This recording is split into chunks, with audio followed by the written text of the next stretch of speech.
We're live. Hello, everyone. Here we are for another episode of the 6 to 7 Figure Women podcast. Indeed, we are. I'm Now, really excited for this next sort of series of podcast interviews that we're going to be doing, and really feel like we are providing such a unique space in podcasting, and I'm really excited for what's to come for us. definitely. And Megan, we're wearing the same color. We've done this before. This was not planned. We have done it before, and we're across the pond from each other. This is great. So and my Same color doesn't energy. look like it's the same as you, but it really is. It's like the teal green, and my Mm, ears match, and yeah, it's fantastic that we do this. We just want to be each other's color aura, I guess. yeah, we're feeling it. Same energy, same download. That's right. Now, Well, today is a special episode. It's just you and me sharing yes. our amazing thoughts, let's hope. And we're going to be talking about a subject that we're both obsessed with, which is abundance. Abundance. And why are you obsessed with that topic? I'm obsessed with it because since I started taking it really seriously, I have just felt everything in my body, my life change. Hmm. And scarcity for me was something which was so entrenched and I did not realize it. And once it's kind of like a little door opens and the universe is like, do you want to come inside? And you're like, I don't know, this is a bit out there. And then you just go through the door and you keep taking the next step and the next step. And it's realizing that abundance is available to us. I I always believed it should be, but I had strong beliefs that it wasn't. And so, who knows what the future brings? Who knows what life will throw at us? It definitely throws some spectacular curveballs at times, but like I love the adventure of abundance and I love the opportunity that it gives to see everything from a different perspective. I would say that I'm a coach. I love to reframe, but I'm obsessed with abundance because it's the ultimate reframe always. How about you, Hmm. Megan? I like that a lot. Well, one word that you said really made me think of, oh yeah, it's the body. So for me, I experienced when I was in scarcity mode, I experienced a lot of pain in my body, and little things would happen, and I would, throw out my neck for a week, Mm, or then cause my shoulder to freeze and all kinds of other issues, or other things would happen and I would have intense hip pain. Um, it's not like I was ignoring the signs of my body, but I kind of was. I wasn't paying attention to them until it was sheer pain. And that was definitely coinciding with scarcity and yeah. with, oh my gosh, when is the next client going to come?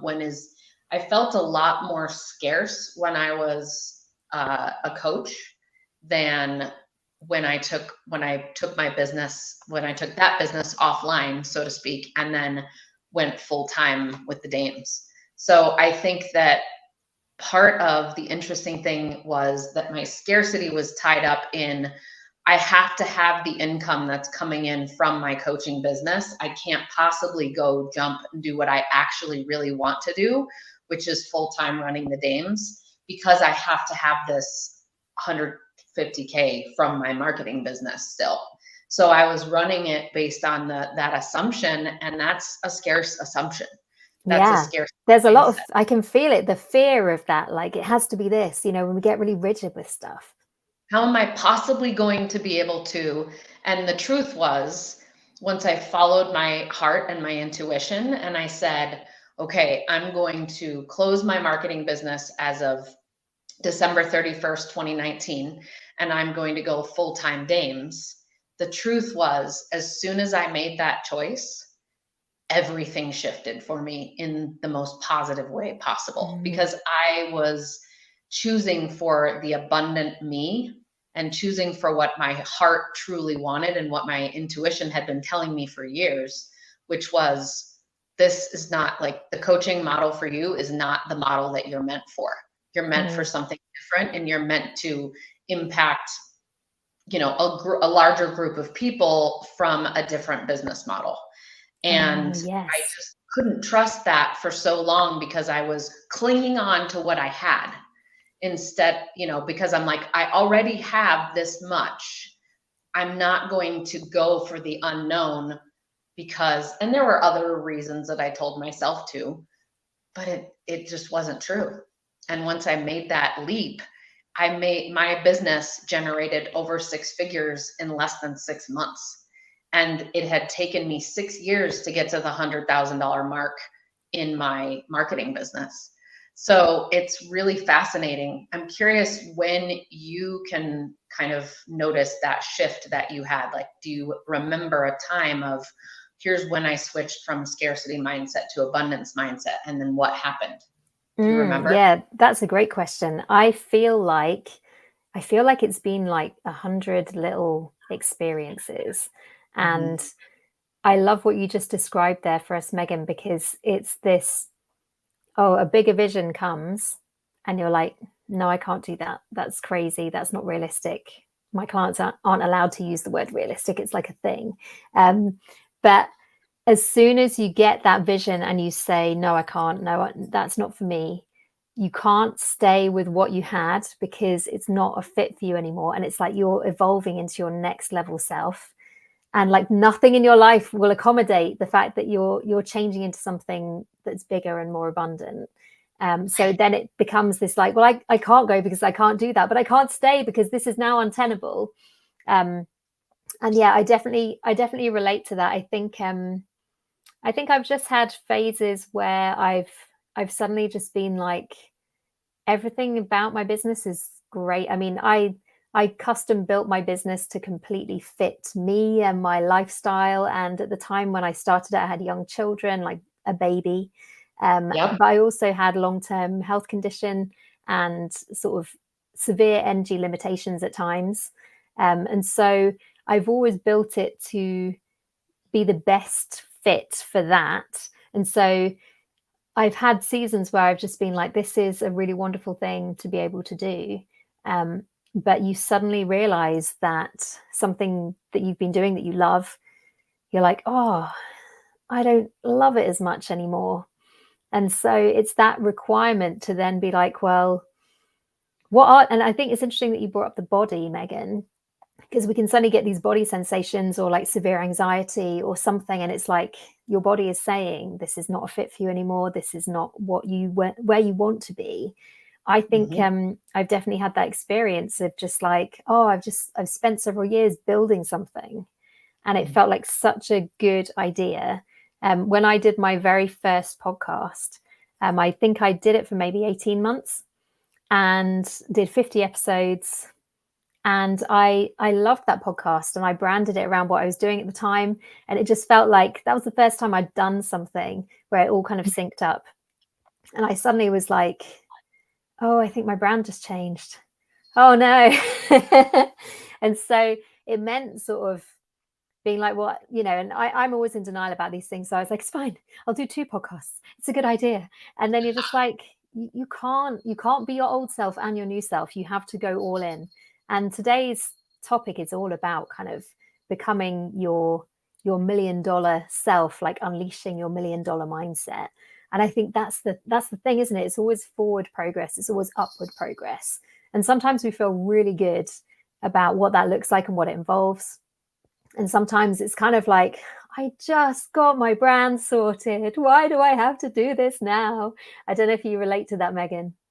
Completely. And that everything you just said brought up so many thoughts and recollections for me in terms of, I think for our listeners, what's important on this road is you have to be open to the shifts that are going to happen. We are evolving beings, and especially women, it's women and men, but we wanted to talk a little bit about feminine energy. So as women, what we develop on the journey through abundance is trust in our intuition.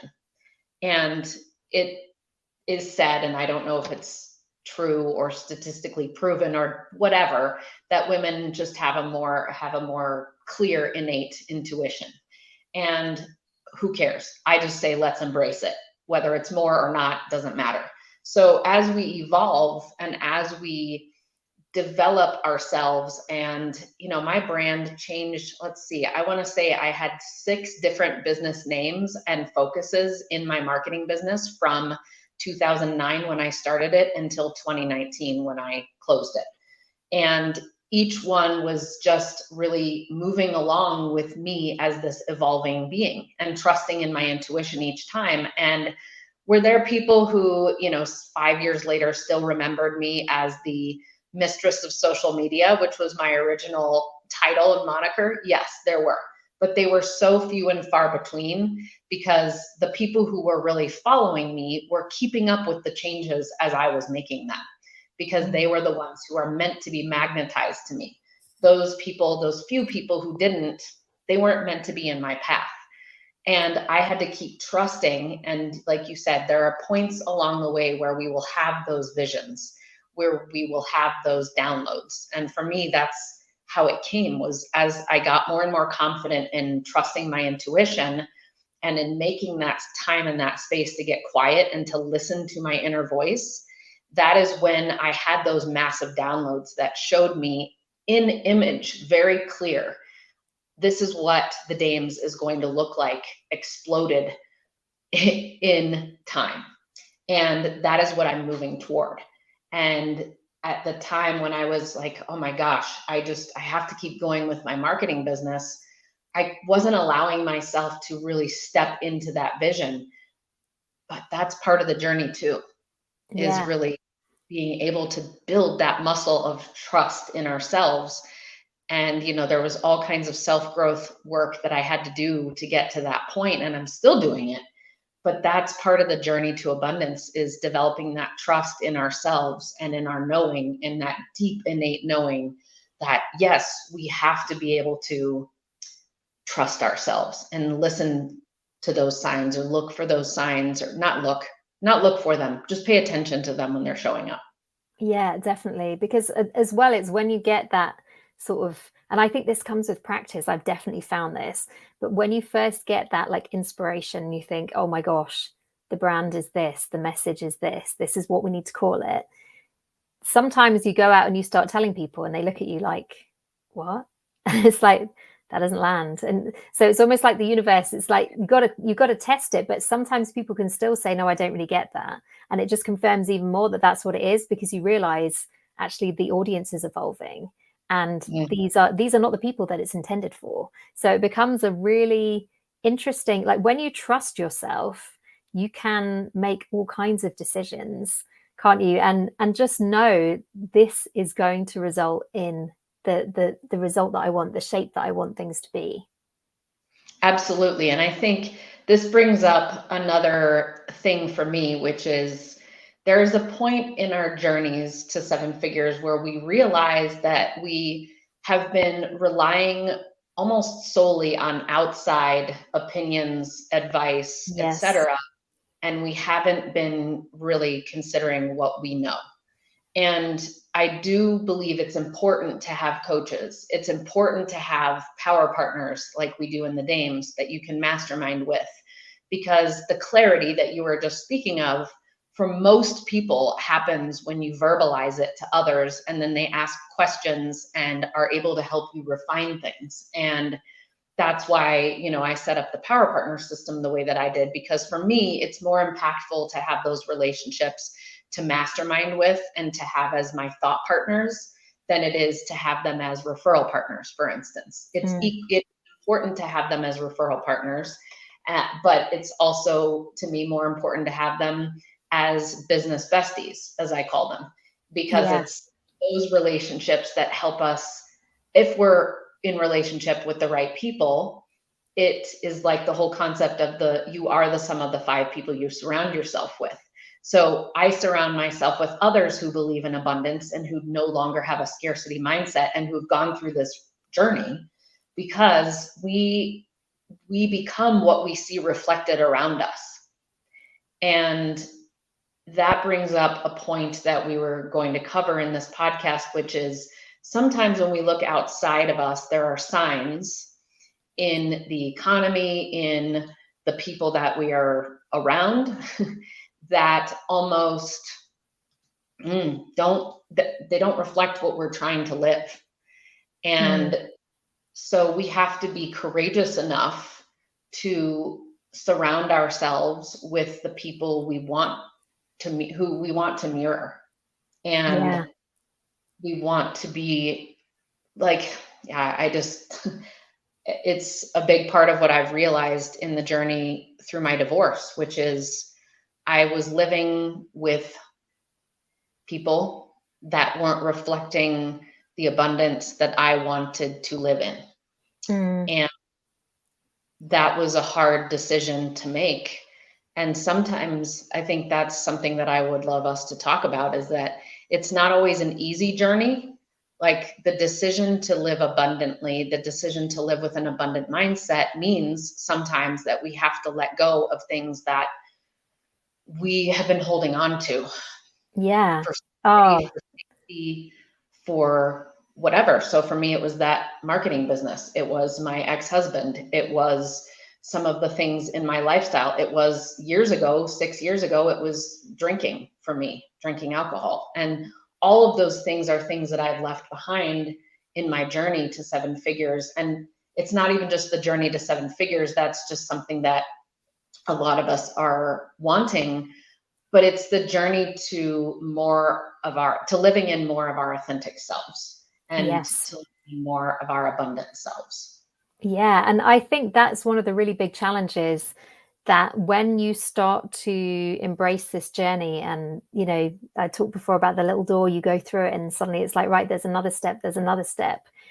It starts to change you. And I think the really hard thing can be that some people liked you the way you were when you were small, and they don't like this new, bigger version of you. They don't like this more confident, more fulfilled version of you. And Mm-hmm, I find it endlessly fascinating. You can start your business and there's people alongside you and you're all kind of doing the same thing.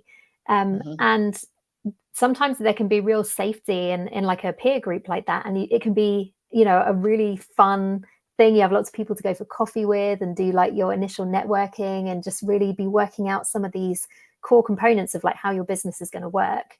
mm-hmm, But like some people, they want to stay there forever. And so I've definitely found there's been seasons where I have had to step away from something that I loved, because it was like, this is great, but I am already growing past it. Which, even saying that out loud, it feels terrible, doesn't it? But like, we have to be honest, when you commit to radical self-improvement, radical personal growth, most of the world is not going to be on that journey with you. And one thing me and my husband talk about quite a lot is the fact that like a lot of my like business friends, a lot of my clients, a lot of people that I speak to are not in the same country that I am. They're across the pond, they're across the other side of the world sometimes. Like, it is a unique calling in a sense, and it's not for everyone. And I think that was a real surprise for me, when I realized I'm having such a great time, like in this little, like, let's all be sort of women who pretend to have a business. Isn't it fun? And I that was never enough for me. I always wanted more than that. And suddenly you're just like, do I stay like this small size in order to keep the things that I like? And I've found time and time again that actually we are called sometimes to let go of things that we didn't think we would need to let go of. And there are people who don't like the successful version of you. Luckily, there are also, like in my experience, quite a lot of people who love the confident version of you and are just kind of waiting for you with open arms. But I definitely think there's this thing that we have to sort of, we can't always run in a pack. We can't always do what all our friends are doing. We have to run sometimes by ourselves. And I don't know, I'm an Enneagram 4, as if you listen to the show, you'll know, because I think I mention it like every time. But like, that's been something that I've just been like, actually really glad that I'm a 4, because it gives me that ability to just be like, okay, so I'm walking this part of the road by myself. I think I'm okay with that, because it's an awesome path and I'm not willing to miss out on it. But I think that definitely comes at a cost. And I think that will always be attention. And it's all right to have like a season or maybe half an hour where we're like, oh, I think I'll just, stay where everyone else is. But if you're really on this path, if it's really calling to you, I physically think you get to a point where it's not possible. And I think, Megan, what you were saying about the aches and the pains, I strongly believe that kind of chronic illness that's pain based is often that thing of like, your body is screaming to get your attention. Like, this is not enough for you. There is more out there. You need to be ready to come and take it. And I don't want to put a blanket statement. Like, chronic illness is a very complicated thing. I have had chronic illness myself, so I don't want to pretend like what happened to me is universal. But at the same time, for me personally, there were huge elements of like my energy limitations they were emotional, but they were also, this is me living in the wrong shaped life for the person that I truly, truly am. And it's like our authentic self is often there, like banging on the walls, being like, come on, wake up. And, we don't always get that message quickly, do we?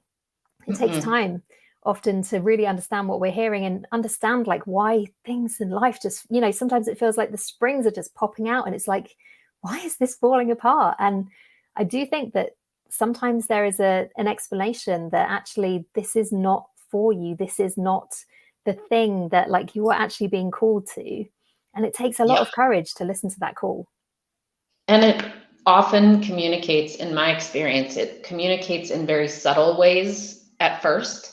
And then like I say, it's kind of like a spiritual feather being tickled on you. And then it becomes a spiritual tap on the shoulder. And then it becomes like trying to shake you. And then it becomes, grander until it's a spiritual 2x4. And then if you're really not listening, it's a freaking freight train that hits you. Yes. And I share a lot of these thoughts of mine and these downloads that I have on my Instagram channel, which is my name. And I find that it's fascinating how, man, if I could look back over the times that I've shared things and I see these lessons that appeared for me, and sometimes I'll see them come back around. They've screamed louder, but one of those lessons that has come back around for me this time, and it's been gentler this time, which is, things aren't happening to us, they're happening for us. And I, as a projector in human design, am meant to experience things in my life and then talk about them. And so that is the joy of the season that I'm in now, is that I've had a lot of pain. I've had a lot of experiences that have caused me to feel like, yes, things are happening to me as opposed to for me. And now that I'm on this trajectory of seeing it as, oh, that's why that happened. Sometimes it's 5 years down the line that I'm realizing it, or sometimes I never realize it at all. And I have to trust in that everything is happening for a reason. And I know that triggers a lot of people, but as I really feel like what we're talking about here is the importance of knowing ourselves. And I love what you said about radical self-improvement, which to me, one of the biggest building blocks of that is knowing ourselves. And that means deep study, deep self-study. So as an Enneagram 7, I am able to be very flexible, but I also am avoidant of pain. And that's emotional, physical, spiritual, all of the pain. And so when I'm avoiding pain, I have to say, okay, am I avoiding something here? Is there a lesson in what is happening right now that I'm just not willing to see or hear? Or, is there something that's being communicated to me, so that I have to get quiet and really ask myself those deeper questions? And I think that is our gateway to that information is going to be different. For me, it was really jumping in and getting an understanding Enneagram, Myers-Briggs, Strength Finder, and that sort of opened the door to human design. And, I see that I'm going to go into Gene Keys next, and there are all these things that I just love going deeper on. But it's these kinds of conversations with you, my power partner and my business bestie, who I love having, because it opens up such a beautiful world. And if I hadn't been courageous enough years ago to realize that, oh, my business colleagues are not just my referral partners. They are so much more than Mm. that. And now I'm on this path of, we have our fun friends coming up soon when you also have an event.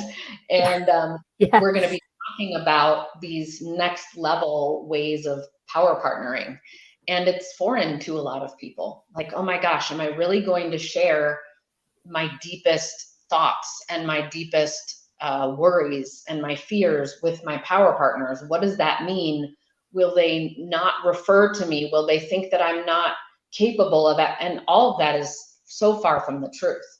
When I'm on the calls with our 7-figure and 7 and 8 and plus figure women in the Danes, they have so much release and relief on those calls because they're hearing their fellow women talk about their struggles, and there is so much healing that happens, and the doors to abundance open more when we're willing to talk about those things that we just are afraid to talk about because we think others are going to consider that we're insufficient. And I've heard from so many of them that are part of other organizations that they don't get to have this vulnerable, open space in a lot of those other organizations. And that's what they love most about the Dames, is the ability to talk about these things that hurt so much in Yeah. these upper level, in the upper limiting, as they say in the Big Leap, that leads to that next level of growth. Like, we hit our ceilings, we hit the upper limits before we and we experience that, the Yeah, squeezing like in. the growing pains, and just it feels like this fog comes down, doesn't it? And like everything Yes. is just falling apart, and you're like, I just don't even know if I can do these things. And it's always, I think when you've been around the cycle several times, you start to realize, oh, okay, yeah, this is what growth is. I'm about to up level. This is actually quite exciting, and it's different, isn't it, to go through it as an experience without like being so in it that you can't even detach from it and see the process that's at work. But it definitely, I think it makes a huge difference when we can, I mean, vulnerability, it creates connection. Often people like us more when they discover the things that we've worked so hard for them not to discover. And I know for me, and when I first started my business, the story that I was keenest not to tell was that I crashed out of my corporate career and I had a nervous breakdown. And I was mortified about it. It was in the days before burnout was sort of given the label that it was. So I didn't even really have a word to describe what it was. And I just remember even now, I think I told my coaching group at the time, we did a session about kind of how to be resilient, but also how to accept that stuff just goes really wrong sometimes. And I told them my story, and it was really like, it was a life-changing moment because they all just opened up. And it turned out that pretty much everyone in the room had been through the exact same thing. And it went from being the story that I wanted to hide the most to being the story that I told the most. Because actually, it is so relatable. And like with these things, awareness creates so much more perspective. And when you can break that spell of secrecy, it gives you that ability to like unlock it for other people. It gives them permission to also show up as their authentic self, their wounded self, their self that feels shame over certain things. But I really do think that we break the power of shame when we are able to just be open about the fact that abundance is great, but like life is not abundant all the time, and the world will throw things at us, and bad things happen, hard things happen. It's not about toxic positivity and just being like, oh, let's pretend like everything's amazing and I'm so glad all these really awful things are happening. Sometimes in business it's like you just get kick after kick after kick, and it can just be like, oh my gosh, I can't take any more kicks. But I think the thing is that we become so resilient, and I don't use that word lightly. As somebody who's been through burnout, I've had that word brandished at me like, if you were just a bit more resilient, this wouldn't have happened. And I think that was never the right use of that word. But to me, it's about stepping into who we truly are and being ourselves without fear, because then we can stand up and like something may throw your day out, but like you can walk it off, and you can walk it off in the space of like half an hour sometimes, or even 5 minutes. It's like, okay, I'm doing the breathing and I'm able to move on from this. And I think it's that ability to trust that, like, we are not these fragile beings. We don't need to fear our big emotions. We don't need to fear a lot of what the world is going to throw at us, because actually we are becoming this strong, empowered version of ourselves. You know, how much do we have, like, all of these little narratives, and they're from our child self, they're from like younger versions of us. And so often we do adult situations with a child's logic, and then we wonder why we're so anxious and we can't like face like sending a certain email that on the surface of it is not a threatening thing to have to do. But I think I've found it's almost like you can start to unlock some of these situations through your own healing journey. And Mhm. then when something happens, I've had this happen a few times this week, actually, you suddenly just, you're like, oh my gosh, I feel this because this thing happened when I was 12. And then you're like, but that doesn't make sense. And your brain is like, oh yeah, I'm going to release that hold.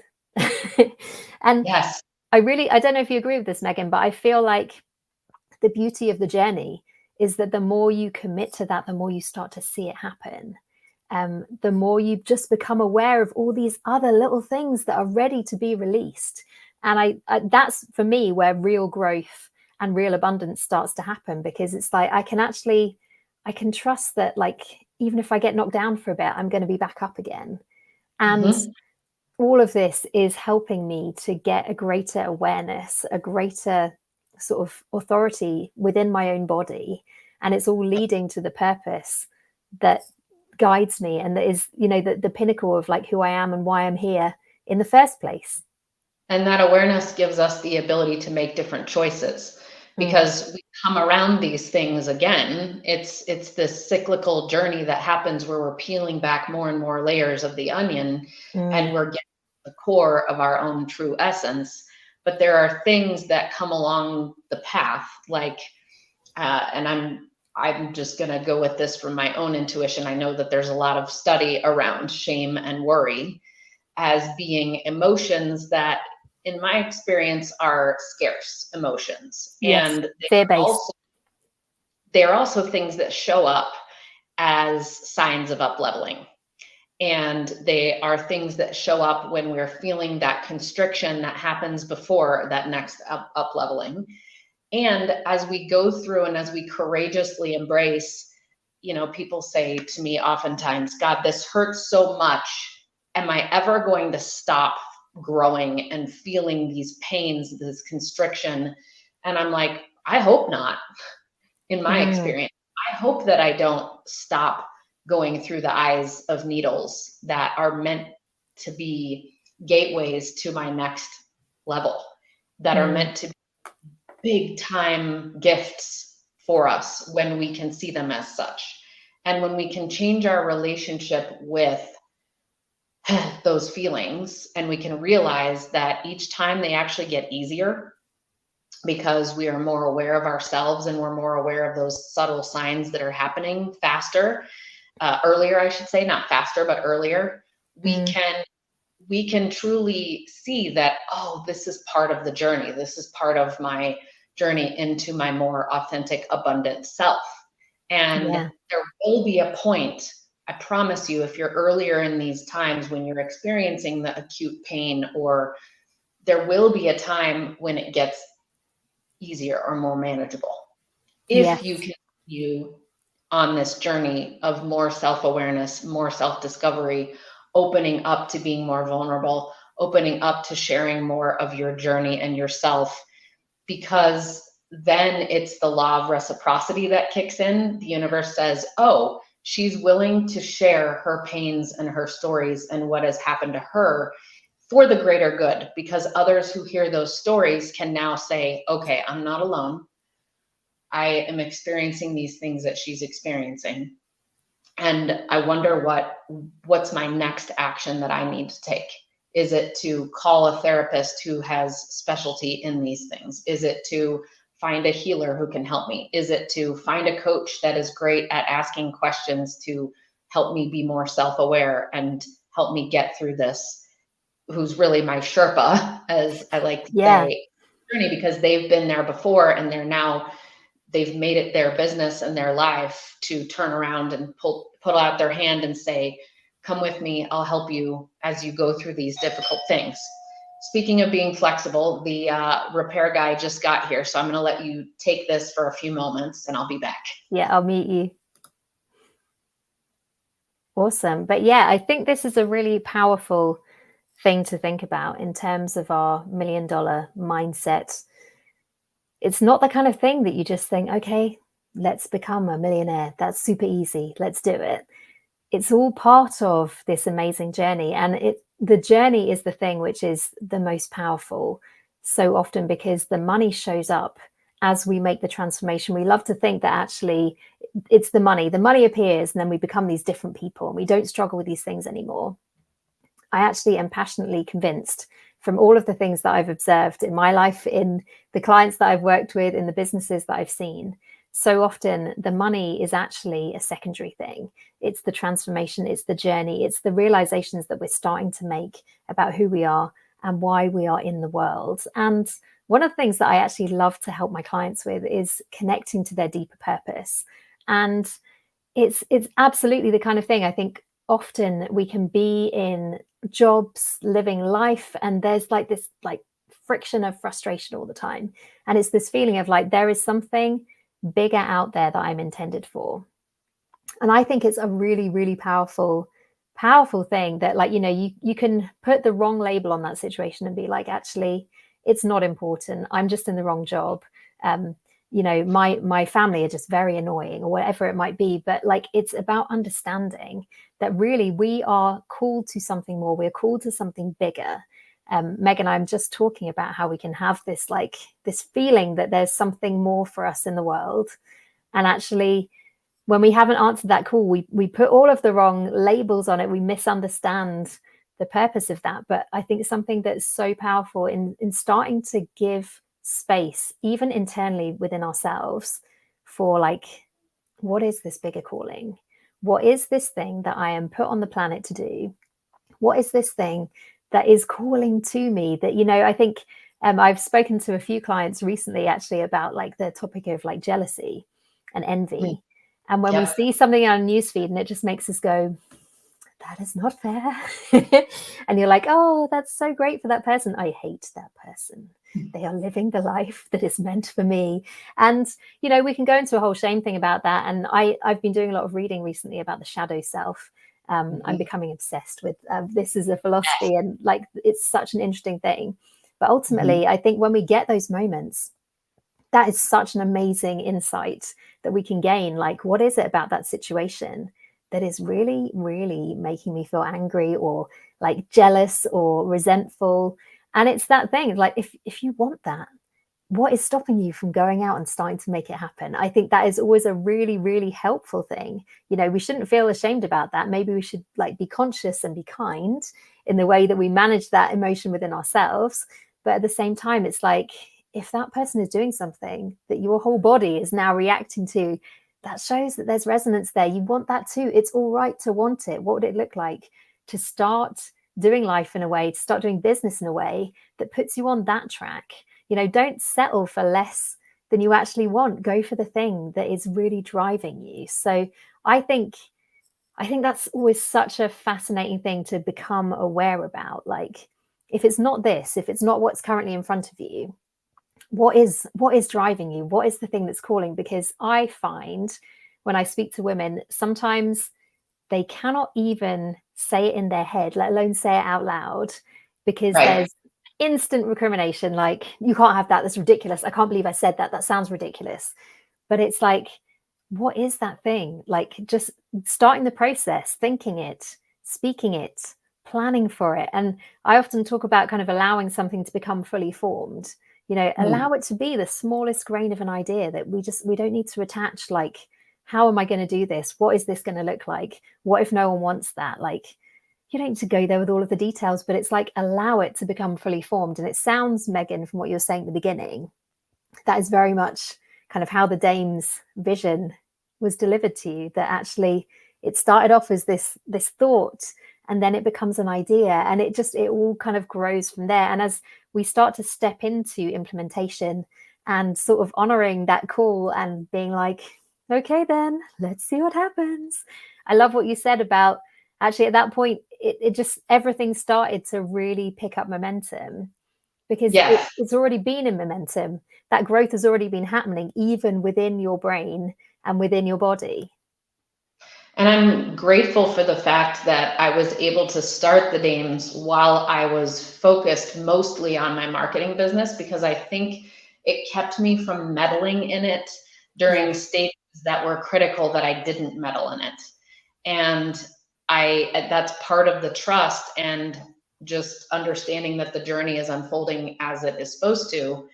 But some of the things you were just talking about make me think about, recognizing triggers outside of ourselves and recognizing things like comparison and jealousy and envy, etc.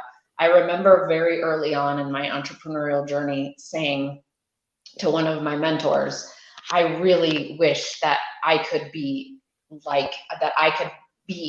this other person, and naming her. Mm. Ironically, we both know this person. It's so weird that this is coming through. So, You have to and like DM me who it is because I'm curious now. mentor said, are you sure that's what you want? Because you would also have to have this and this and this and this that they also have. Mm, So be careful of who you're wanting to be, and instead cultivate who you want to be from within you. What mhm, version of yourself do you want to become, and what is it that you're wanting to be? And so part of it is like looking at what I would look at in these times when I would have comparison or envy is, okay, what are the beliefs about myself that are telling me that I can't have XYZ?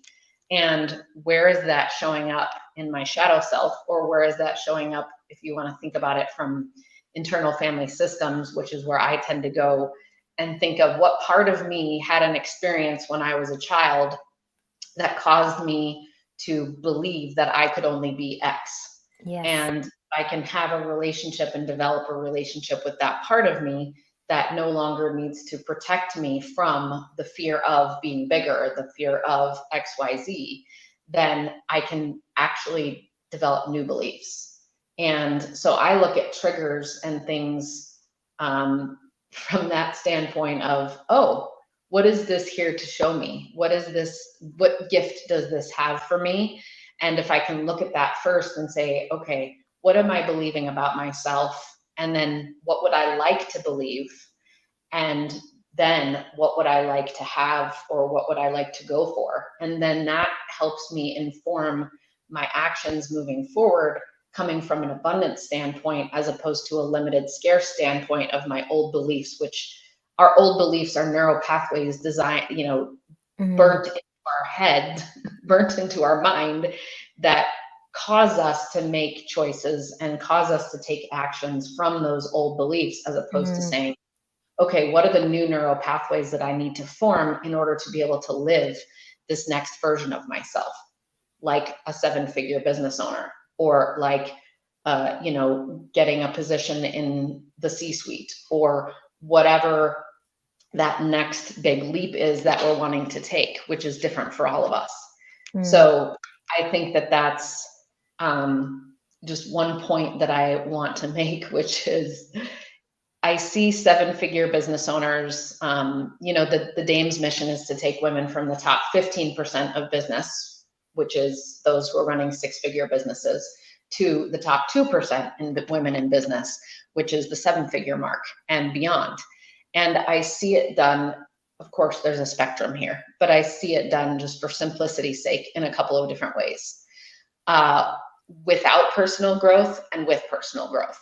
And mm, those who do it with personal growth, I feel have far more awareness and far more joy in their lives than those who don't. So those who don't make personal growth a non-negotiable in their lives get to these points where things happen in business, and I feel bad for them a lot of times because they're not aware of, well, okay, could that be because you don't trust yourself? Could that be because of this thing happening? Could that be because of this thing? And they're almost blind to any of that. And it's Yes. just got to be straight facts. And well, why are we experiencing this loss in our business? Why are we experiencing this turnover in our employees? Why are we experiencing, and it's this continuous blaming outside of themselves for, it's the economy, it's the level of ability of the employees out there in the world today, it's all of these things. And I'm like, oh my gosh, there is just so much difference in those who are like, okay, what is it in me that is I'm trying to become aware of through this reflection of my business, and how can I get through this challenge? And it's just such a different journey.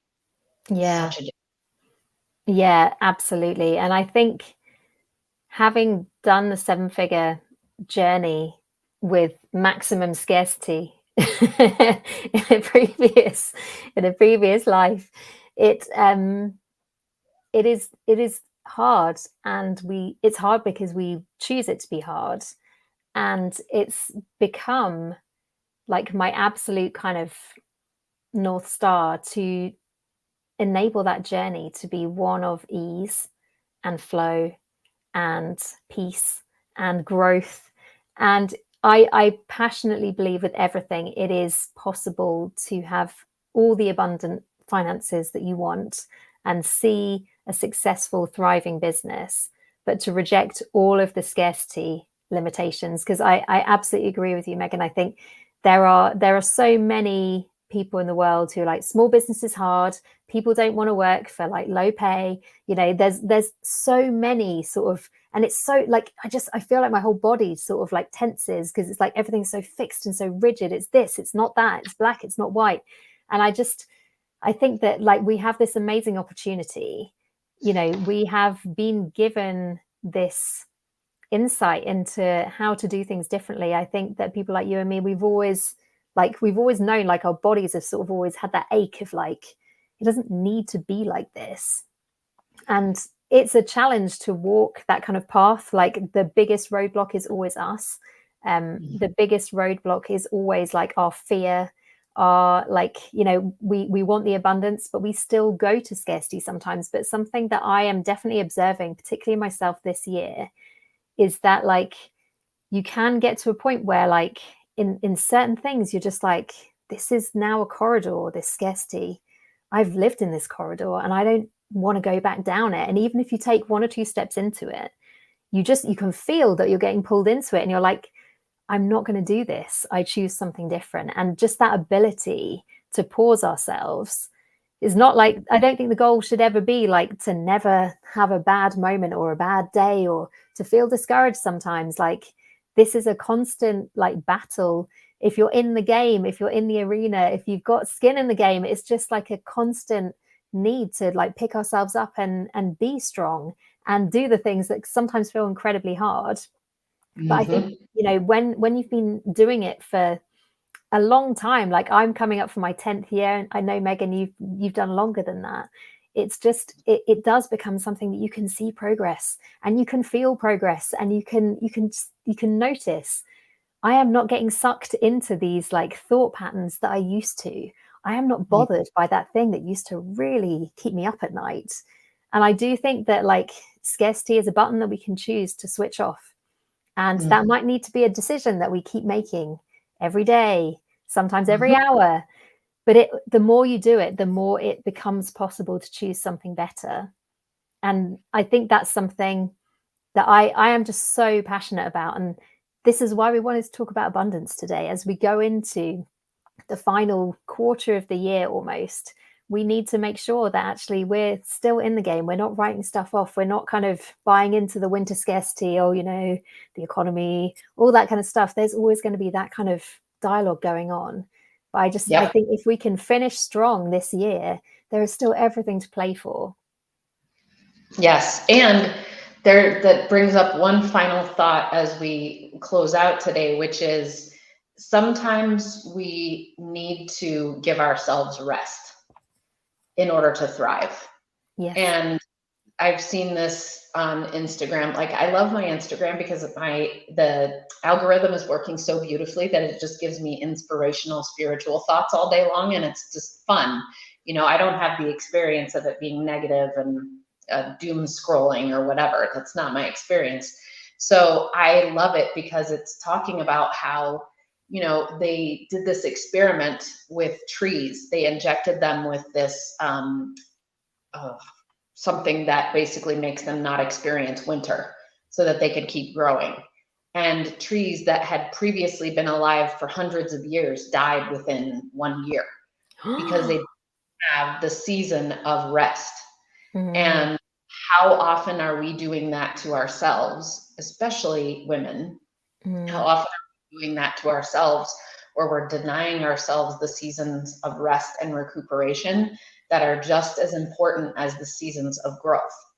And so if you get really in tune with your body and you get really in tune with your signs, you'll know when it's time to slow down. And as a projector, I am supposed to be completely pausing and not working as much as I do.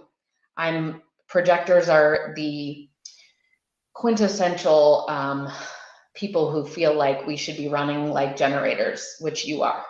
And we get to burn out because we realize that we're not meant to be in action mm. 12 hours a day. We're meant Yeah. to be in action like 6 or 4. And so me living more of that journey, and tell me about how hard that's been. It has been really tough for me to slow down and say, okay, I need more time to rest. I need more time to recharge. And I need more time to not be in action because there's a diminishing return that happens for me.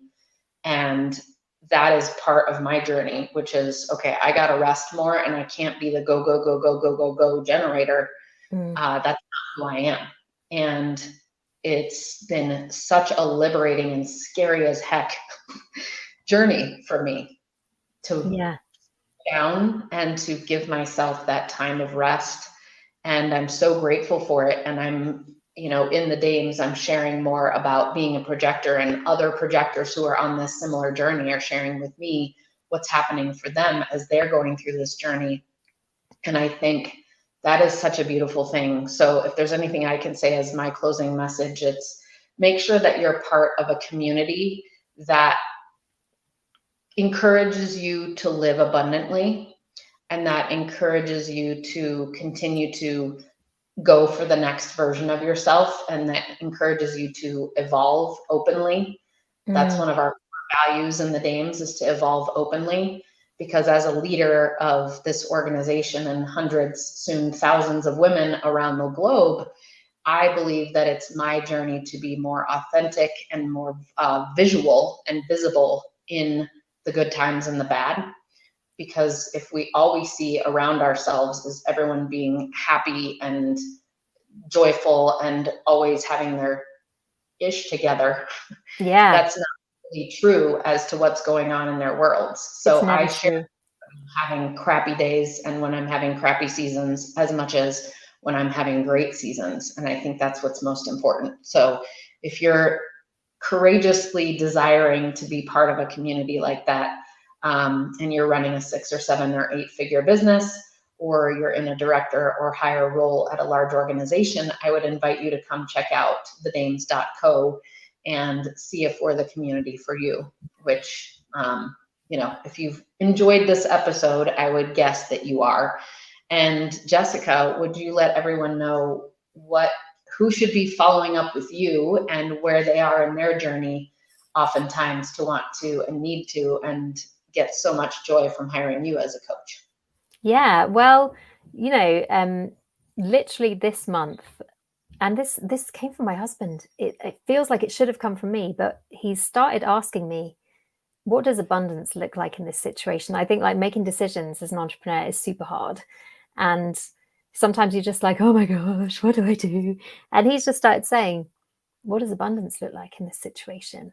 And for me, it's just been such a wonderfully clarifying joyful thing to suddenly, to have that reframe. Like I said at the beginning, coaches love reframes. That's my favorite one. But if you're listening to this and you need that new perspective, like it could be that the things we've talked about today, I strongly suspect it's like there's this wavelength, and when you're on it, when you're meeting people and they're on it too. I find this in the Dames a lot, actually, when I have connection calls.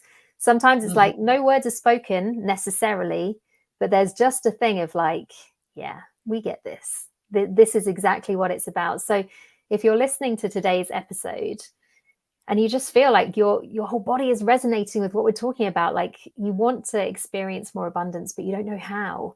You want to explore what your big thing is in the world. Like maybe you're a consultant or a thought leader, and you're just, there's a bigger space that you're ready to occupy, but it's like everything is always like, oh, in 2 years time, or like next year I'll be able to like ... whatever it might be. If you're ready to actually make that a reality, then there's a decent chance that I'm the coach for you. I coach 6 and 7 figure women consultants and thought leaders, funnily enough. I help them connect to their core purpose. I help them to turn that into a vision for what their business needs to be. And I also help them uncover and unblock all of the mindset stuff that starts to get thrown up and really start to make that a reality. It's not just your business, it is also your whole life. Sometimes it's where you live or what car you drive. Sometimes it's like the trip that you haven't taken. It's all these millions of little things that we deny ourselves all the time because we are not connected with what abundance truly looks like for us and who we are supposed to be. So if that sounds good to you, then do come and find me here on LinkedIn. My website is also jessicafernley.com. I have a wonderful group container called the 7 Figures Club. I would love to welcome you into that if that feels like it would be an aligned thing. So yeah, that's me, and that's where you can find me. Love it. Well, this has been, I love just when we have these solo episodes of you and I getting to speak about the things that are most up for us, and those things that we've seen as blocks along the way to 7 figures, and really being able to share those awarenesses. So hopefully our listeners are really getting a lot out of this episode and out of this podcast. And we would just ask that you please follow this podcast, and that you also share it with, share it with 5 women that you feel would really resonate with this message today that we shared. We would love that for you to share this podcast episode. And if you haven't yet reviewed our podcast, we'd also love that as well. So please do that.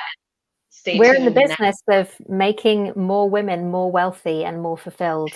If you want to get on board with that, this is the podcast for you. Yes, yes, yes. Love it. Well, have a beautiful day, everyone. And we look forward to seeing you next month on our next episode. Thanks for listening.